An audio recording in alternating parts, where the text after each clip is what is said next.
Justin Gaethje's UFC debut was as spectacular, memorable, and violent as anyone could have hoped it to be. The former WSOF champion comes into the octagon for the first time at the Ultimate Fighter 25 finale and just gets into an unforgettable fight of the year war with Michael Johnson that saw him come out on the winning end by TKO late in the second round.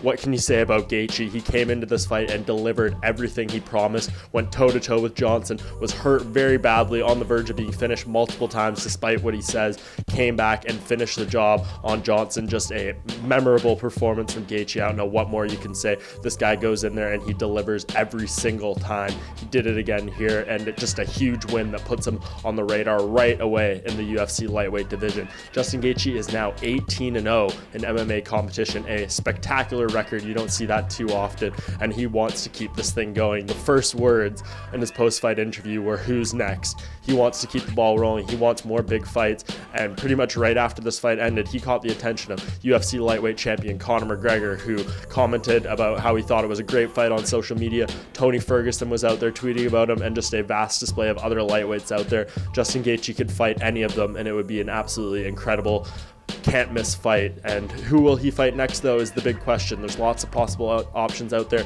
He beat, in the UFC's rankings, the number 5 ranked guy in Michael Johnson.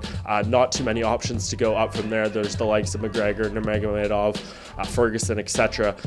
Personally, I want to see him fight Al Iaquinta. A lot of people might complain about that, say it's a step back from Johnson, but personally, I think it's right on par. Iaquinta, 5-fight winning streak in the UFC. He's looked unreal over the past couple years himself, hasn't lost in quite a while. If he can figure out his issues with the UFC, get this kind of contract dispute out of the way, get back in the octagon, a fight with Justin Gaethje would be absolutely incredible. I want to see Gaethje get 1 or 2 more before he fights someone like a Ferguson. Maybe just 1 more. If he could do that against Iaquinta, I think it would be the perfect fight coming off this huge UFC debut win. Justin Gaethje, a guy to watch, and I think a fight versus Iaquinta would be another fan-pleasing affair and a potential fight of the year candidate once again.